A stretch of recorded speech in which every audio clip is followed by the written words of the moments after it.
사랑하는 서당중앙교회 믿음의 가족 여러분, 송년주간 수요일 매일 감사 예배를 주님 앞에 올려드리겠습니다. 찬송 128장 다 함께 드리겠습니다.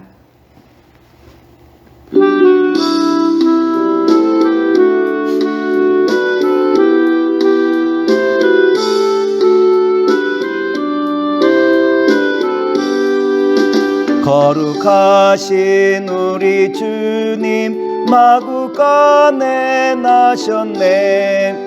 가축들이 잠든 때에 우리 주님 나셨네.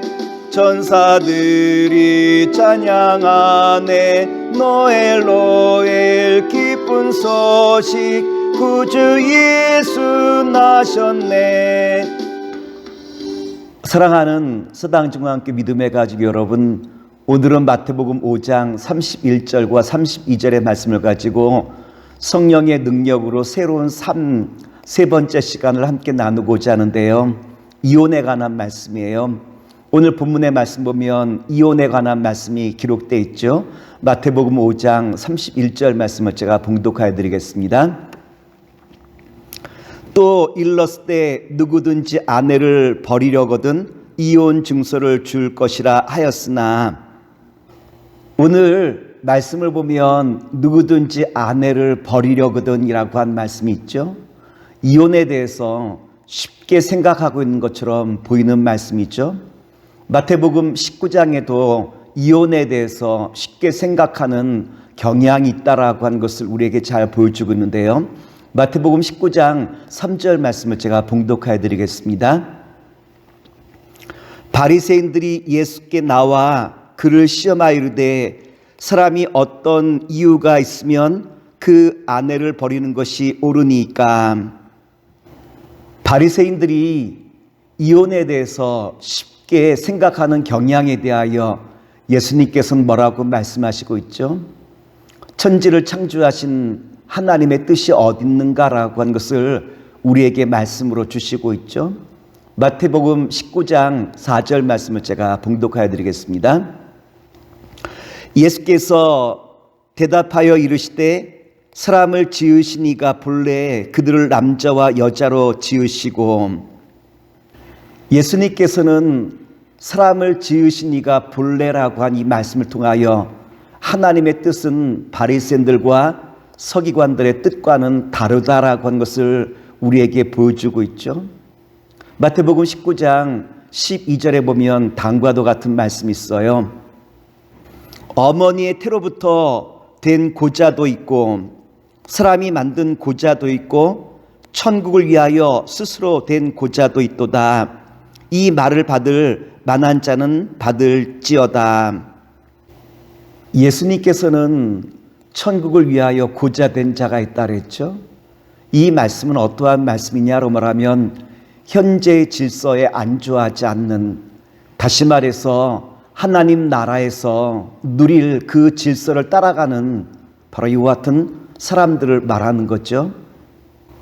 따라서 천국을 위하여 고자된 자라고 한 것은 하나님 나라의 그 질서를 바라보며 살아가는 사람들이라고 말씀을 드릴 수 있을 거예요. 그리고 두 번째, 예수님께서는 이 말을 받을 만한 자는 받으라라고 우리에게 말씀해 주시고 있죠. 이 말씀은 어떠한 의미를 담고 있나요? 이 땅에서부터 새로 임할 하나님의 나라와 그 질서를 붙들고 살아가는 사람들을 우리에게 잘 보여주고 있지 않습니까?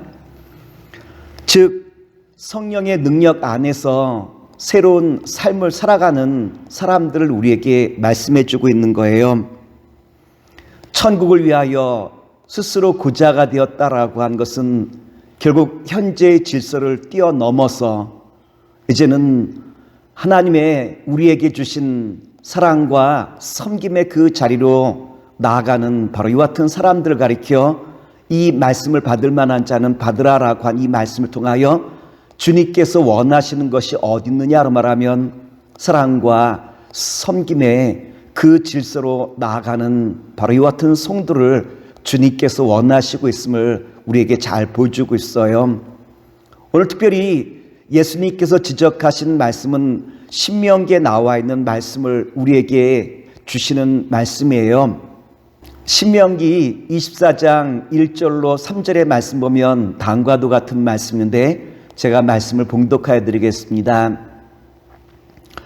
사람이 아내를 맞이하여 데려온 후에 그에게 수치되는 일이 있음을 발견하고 그를 기뻐하지 아니하면 이혼 증서를 써서 그의 손에 주고 그를 자기 집에서 내보낼 것이요 그 여자는 그의 집에서 나가서 다른 사람의 아내가 되려니와 그의 둘째 남편도 그를 미워하여 이혼 증서를 써서 그의 손에 주고 그를 자기 집에서 내보냈거나 또는 그를 아내로 맞이한 둘째 남편이 죽었다 하자.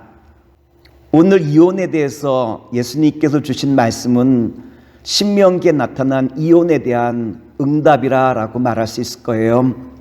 신명기가 갖고 있는 이혼에 관한 법령은 어떠한 뜻을 갖고 있냐라고 말하면 약자보호예요.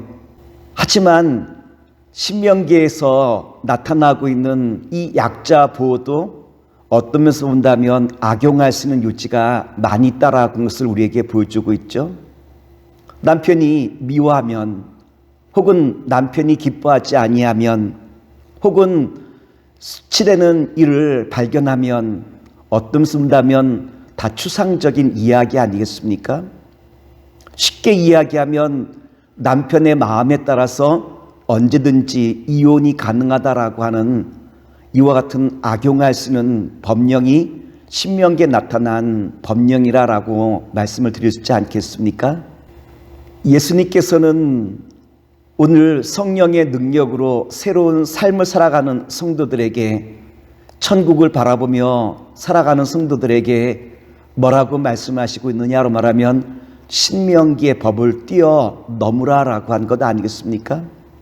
만일 아내에게 수치가 되는 일이 있다든지 혹은 기뻐하지 않는 일이 있다든지 혹은 미워하는 상황이 있다든지 주님께서는 그것이 아내를 버리는 이와 같은 도구로 사용되지 말고 오히려 사랑과 섬김의 자리에 설 것을 우리에게 요청하고 있는 것이 예수님께서 우리에게 주시는 메시지 아니겠습니까?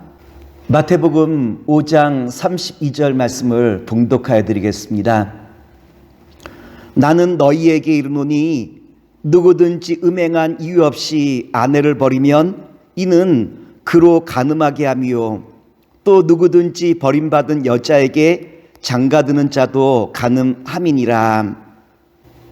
하나님께서는 예수 그리스도를 이 땅에 보내심으로 말미암아 죄인이었던 우리를 예수님의 그 은혜 가운데 하나님과 연합된 자로 우리를 세우신 것 아니겠습니까?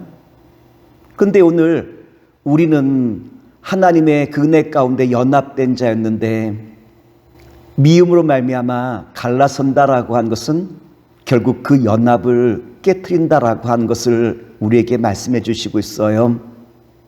수치스러운 일이라든지 아니면 기뻐하지 아니할 일이라든지 미워하는 그 모든 일들은 주님께서 우리에게 어떠한 조건을 말씀해 주고 있느냐로 말하면 너는 천국을 바라보는 성도로서 오히려 그것을 사랑으로 섬길 수 있는 조건으로 만들 수 있겠느냐라고 한 것이 주님께서 우리에게 주시는 메시지라고 말씀을 드릴 수 있겠죠.